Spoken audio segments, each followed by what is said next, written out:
question for the rest of America. Does anyone even care about Nebraska? Does anyone even care? Nah. Next guy. Keeping up with Nebraska farmer talk, but they are getting exactly what they voted for. Nebraskan farmers overwhelmingly supported and voted for Donald Trump. The same Donald Trump who ran a campaign with one of the biggest promises being the deportation of illegal immigrants. Mind you, most of the people who work on their farms are illegal immigrants. So now, months after the open book test, they're finally starting to study, and they're realizing that if Trump implements his mass deportation plan, they are going to lose a majority of their workers. And if they lose a majority of their workers and their fields become as empty as a J-Lo concert, they will go bankrupt. Maybe y'all saw the news out of Nebraska today. Apparently our entire state is going to go bankrupt in 2 quarters. Me and my husband owned a cattle ranch here, and I can confirm that all of the cattle ranchers here overwhelmingly voted for Trump. We support him. We voted for him. Something like 70% of our entire workforce is undocumented immigrants, and they straight up are not showing up for work anymore. They have all either fled the country, fled the state. They don't want to get raided while at work, so they have just moved on to work somewhere else. And straight up, we are going to go bankrupt now. We are going to go bankrupt. And yeah, we voted. We knew that the immigrants would get deported and he was coming after immigrants, yet we still voted for it. Overwhelmingly voted for our own demise. I was talking to my husband last night, and I have to admit that it seems a bit foolish now when you think about it like that. As farm workers asking Trump to spare their staff and their farm workers from these mass deportations. Nearly 2 million of the farm workers don't have status, and they're afraid that there's going to affect the food supply chain. I mean, I'm afraid about that too. Okay, between all the tariffs and the mass deportations, the price of all the food we eat is going to skyrocket. You thought inflation was bad. This is going to be worse. So anyway, it's good to hear that they're banding together asking Trump to spare, but it's not just them that need to be spared. This is according to a Reuters article just recently. How do farmers deal with stress? How do farmers deal with all the problems that they have in their life? And I think about this because this whole month has been a particularly hard, rough month. I had an illness that went through the cows, that I lost a couple cows. One of my show cows died. I've had sick cows. I've had employees leave. I have brand new employees that don't know anything about farming, but I'm trying to teach them. I'm responsible for herd health on 300 and some head of milk cows, plus not to mention the other 400 head of cattle that we have. And I think about it and I'm like, you know, the farmer rate of suicide is 3.5 times that of the average population. And maybe what are some of the reasons? You know, I can't have a day off. You know, if a family member dies or one of my favorite animals dies, I don't get to take a mental health day because I have to take care of my animals, because nobody will if I don't. And I know people say, oh, well, you chose farming. I do choose farming because I love it. But I also see why people find that the only way out is maybe suicide. Don't worry about me, I'm not thinking about suicide, but I'm just thinking about how hard it is. And today, and this week, and this last month, hell, this last year, it's been really, really hard. And I don't ever want to give up my farm. But I just wanted to let everybody know that I love my job and I love my cows. But somewhere along the way, it would be really nice if people would stop just saying farmers are so great and we need to support our farmers, and actually get rid of some rules and regulations and help the farmer to actually be able to make a living without having to have your significant other work off the farm just to provide extra income and health insurance. On my feed at the moment, I'm getting a lot of like, don't you guys care about Nebraska? In 6 months, we're going to be out of money. Favo. No, we don't care about Nebraska. We care about those tiny little blue purple dots. But your MAGA asses, we don't give a shit about. Because we now know, I mean, honestly, I don't think most of us knew this but we now know that Nebraska is somewhere between 45 and 65% undocumented labor. You in Nebraska had to have known that because you went to the polls intentionally to get those undocumented people out of your state. What with their flavor and spices and ability to sway their hips and, stamp their feet in time to the music, you were fucking offended as hell. Now, there was that, disconnect between, they do all the work and they pay the taxes, but we want them out. I don't know, I guess you guys thought there was going to be some kind of surge of white people just be like, oh, thank the Lord, we've been looking for this job for forever. Please pay me less than minimum wage. I cannot wait. Oh, right, they didn't. And before ICE could even show up to get your undocumented workers out, they up and left, taking their tax payments with them, which was part of the reason why you guys will be out of money in 6 months. All that I want to lower my taxes shit, congratulations, now they're lower. We are sad that Nebraska might go under because we understand what you guys raise and grow. We understand what will be missing. We're sad about it, but we knew what was going to go missing when Trump was, your top pick, well, your only pick. Did you even have another candidate? And when we read Project 2025, we knew what was coming. You must have known what was coming. You just somehow thought there was this, surplus of skilled white laborers just lollygagging, waiting for this moment. You could have called Florida and asked them how it was going there. So as a Nebraskan, the farmers predominantly voted for the current president. They also voted for Pete Ricketts and Deb Fisher, who aren't doing anything for them. And China announced that they're not going to buy corn and soybeans today, or I think they've done it over the last couple days. I think it was last week. Because of the trade war, their current president that they voted for decided to wage, a trade war with China. They're not going to buy your goods. And I know that a lot of you have said that you want aid. Well, as a taxpayer who lives in Nebraska, who did vote for the right candidate, I don't think I want my tax dollars going to bail you out. I think you actually should sit in your decisions and feel the effects. You want us to. Every time we vote for a Democrat and you say they're horrible. So at this point in time, I'm going to tell you the same thing you say to me back. You wanted to vote for this. Now you get to deal with the consequences. And I don't think I should have to bail you out. Because I work hard for my money too. And my dollars shouldn't bail out your bad decisions. So yeah, today I'm telling you, the farmers here in Nebraska, you need to deal with your own decisions. It's your consequences, not mine, and I don't want to pay for them. Y'all, I have some mixed feelings about these farmers that are getting screwed over by these tariffs. There's part of me that wants to laugh in their faces and say, congratulations, you got exactly what you voted for, bro. And then there's another side of me that understands that these people are just too simple and don't really understand what they did. You don't want to hear the price I'm about to give you. I said, well, give it to me anyways. He said, each of those steaks now is going to be $1.74 a piece. I said, well, Double the price. We can't do that. And that's going to be impossible. So that's just to let you know a little bit of what we're going through out here on our farm and what farmers in general are going through. These tariffs, not the best thing for our country. I voted for Trump. Now, if you didn't catch that at the end, he said, these tariffs aren't the best thing for our country, and I voted for Trump. These people don't really pay attention to the news. These are people that just listen to what Earl says down at the diner, and he's voted Republican his whole life because they're the party of God. Hi guys, welcome back to my channel.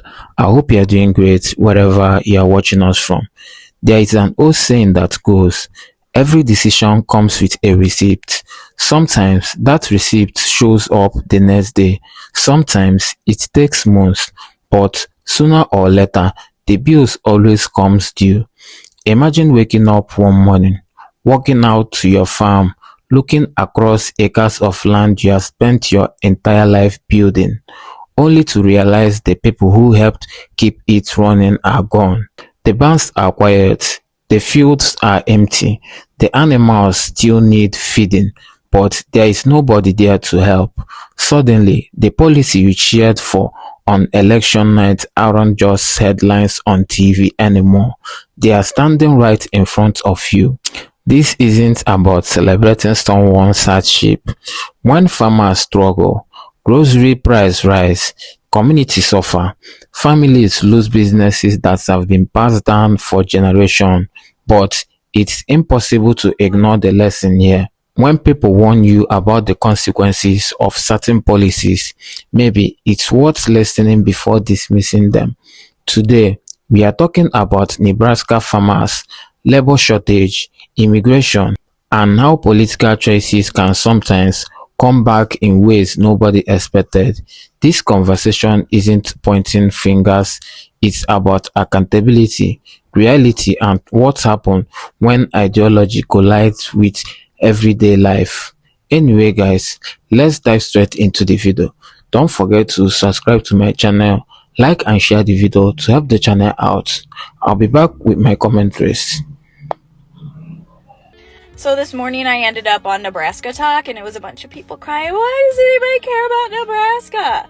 When we voted for Kamala Harris, when I cast my vote for Harris, that was me saying, I care about you and I want you to survive and thrive. Okay, you knew better than anybody else that your state thrives and survives off of migrants' backs. Okay? And instead of them waiting for ICE to come, they decided to peace out before they could come and get them. I don't know what to tell you guys anymore. This is what you voted for. Whether you like it or not, whether you want to believe it or not, this is exactly what you voted for. And now you're feeling it. What do you want us to do? You want a government handout? That's socialism. You voted against that. No. Sadly, the reality is that you'll probably have to sell a lot of your farms for pennies on the dollar to large corporations and manufacturers. But don't worry, they'll probably let you work there for minimum wage. Dear Nebraska farmers, I have a question for you. So, you realize that you were employing your farms with undocumented workers, because there's no way that you didn't know that, right? You realize you're also breaking the law by doing so. But you then rail against those same undocumented workers that's doing the work and making you money so that they can be deported. And now you're crying and whining and trying to skinny grin to Donald Trump to stop him from deportations when you supported it overwhelmingly? It's kind of like the Venezuelans, right? When right before the election, they were like, I will vote for Donald Trump. Oh, 2 weeks later, he used us. How are y'all feeling right now? Okay, so let's talk about it.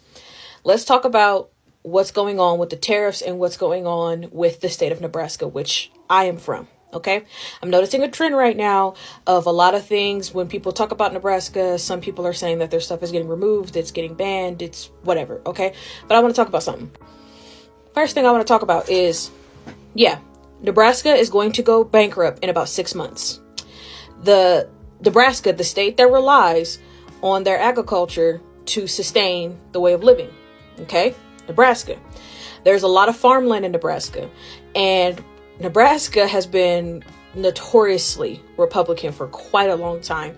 There's only subsets of cities that ever really vote Democratic or anything like that, like in Omaha, and so forth. But the Nebraska, the place that relies on their agriculture for any type of profit, is going bankrupt. One of our senators, Pete Ricketts, is kissing boots right now to the Trump administration as we are heading towards bankruptcy in about 6 months. I'm sure you have heard people talk about it, but I want to make it clear that right now, even though my state is on the decline and we have 6 months before we file bankruptcy, I don't want to hear a single one of y'all getting on this app right now trying to monetize off you regretting your vote. I don't want to hear it, because your racism. One, you, somebody who owns farmland, who relies on migrant workers to do all of these jobs, because you know you don't want to hire an American because, as you stated multiple times, that we're lazy, slow, and we want too much money. The same people who rely on migrant workers turned around and voted against their best interests, and now you have ICE doing sweeps and shit over here on a regular. And you're running around complaining. Now you're going to town halls. You're screaming. You're yelling. You're crying. You're fussing. For what? For something that you did? this is not the F around and find out anymore. Okay? What happens every time when it comes to Republicans is y'all constantly vote against your best interests and then want people who have socialist ideals and mindsets to come in and fix it so you can benefit and then turn around and complain. So for all the farmers that live in Nebraska, you voted for Trump knowing that 70% of your workforce on your farms are migrants. Now, apparently Nebraska is 6 months away from bankruptcy.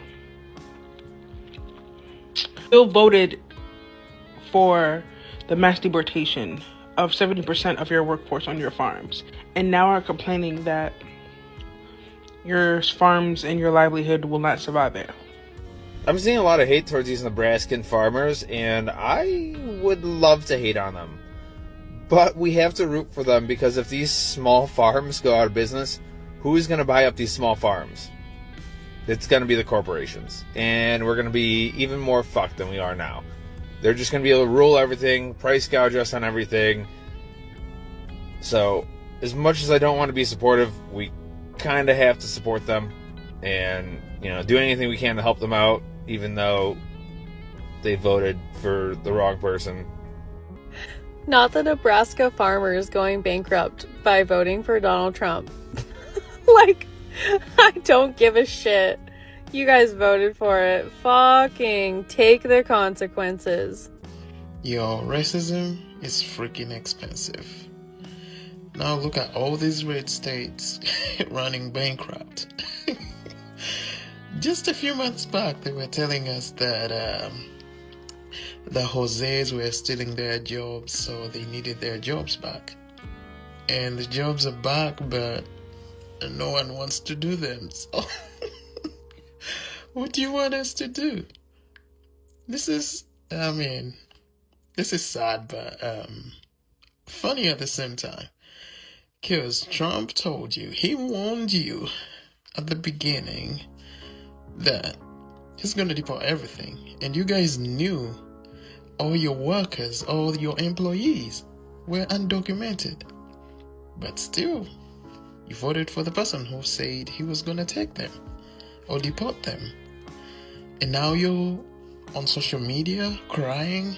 You're on the news crying. Like, come on, man. Welcome back, guys. I want to tell you a quick story. A man spent years building a beautiful house. One day, someone tells him the foundation isn't strong enough. Instead of listening or checking it out, he laughs and says everything is fine and keep adding more flaws. Months later, cracks began to appear. The roof started leaking.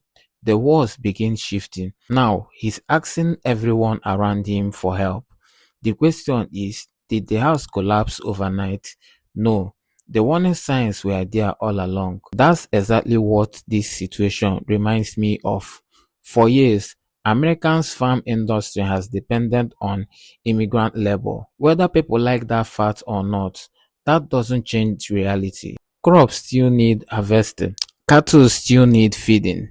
Milk still need processing. Food doesn't magically appear on grocery store. Many farmers understood this every single day while running their businesses. Yet, when immigration became one of the biggest political issues, many still supported policies promising mass deportation. Maybe some believed there would be exceptions. Maybe they thought enforcement would only affect certain people, or maybe they simply didn't think it would reach their own communities. Now, many workers are afraid to show up, and suddenly farmers are asking a question they probably would have asked months ago: who's going to do the work? Some people respond by saying Americans should take those jobs. That sounds simple until reality steps in. These aren't easy 9 to 5 office jobs with air conditioning. These are physical demanding jobs that begin before sunrise, continue through scorching heat, freezing temperatures, and long exhausting days. Farmers themselves have admitted that replacing experienced workers isn't simple as posting a job advertisement online. Now, let's think beyond the farms. When production slows down, food become expensive.